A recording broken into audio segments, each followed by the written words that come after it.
nag-attempt dito ng isang Freya to cut the lane. However, malakas masyado ang isang Guinevere at the first blood pa nga doon. Ang asa ni si Kupa. At eto nga sinisimulan dito ng red team ang pagkuha ng isang turtle.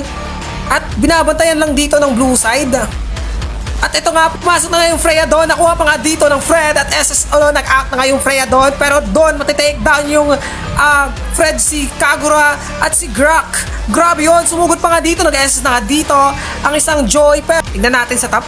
Uy, na-stun na nga dito yung Obsidia. However, dito, sumugod na nga dito yung Joy at nas-SS pa doon ng isang Obsidia.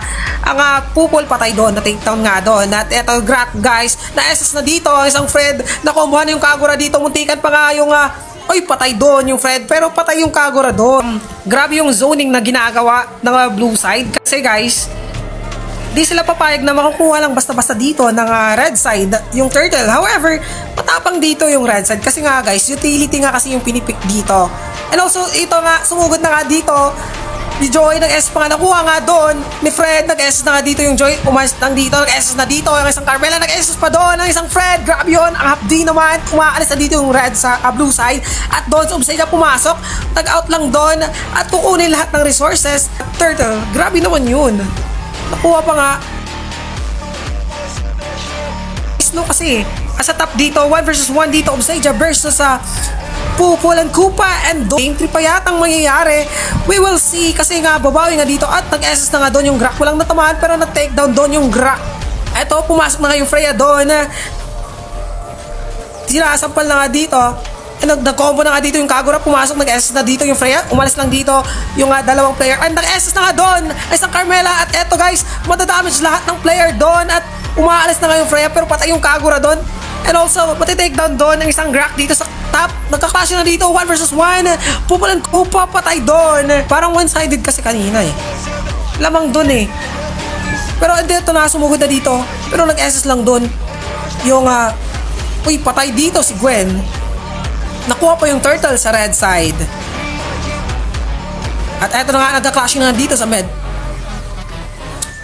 Sa mid na dito, Grak matitake down. Tatlo laban sa isa. At eto na nga, pumasok na yung Fredrin dito. Masyadong matapang na yung Fredrin dito. Masyadong mataas na yung confidence dito. At nag-SS pa nga, grabe. Muntikat pa nga mawalan ng isang Obsidia pero namatay doon. Nag-SS na nga yung Joy dito. Pumasok na sa red side. Pero di matitake down. Eto. Uy, boss, teams. Tinatawanan lang dito with that emoji for Grak. Eto, nag-combo na nga doon. Pero nakadodge ang isang uy, nag-S pa nga doon, patay! Na-take down pa nga doon! Alis lang Joy. Ito sa bottom, andito naman si Pupol, nag-S na nga doon, nag-stand doon, napatay yung Pupol, buhay yung Freya dito. Grabe yun, nakakaalis. Uy, pumasok nga doon, nag-S pa nga si Carmela. Uy, grabe yun, ang sakit, nag-SS dito yung Grak. Matitake down pa nga yung Carmela dito. Yun yung second game. Lumalaban nga dito ang red side. At eto na nga guys, nag-wall na nga dito ang isang Grak 3 versus 1. Pumasok dito yung Lelia. Pero patay yung Grak. Dalawa na lang Tori dito for the second phase of tower sa blue side dito. At matitake down yung Grak doon. At eto na nga, sumugod na nga dito yung Fredrin.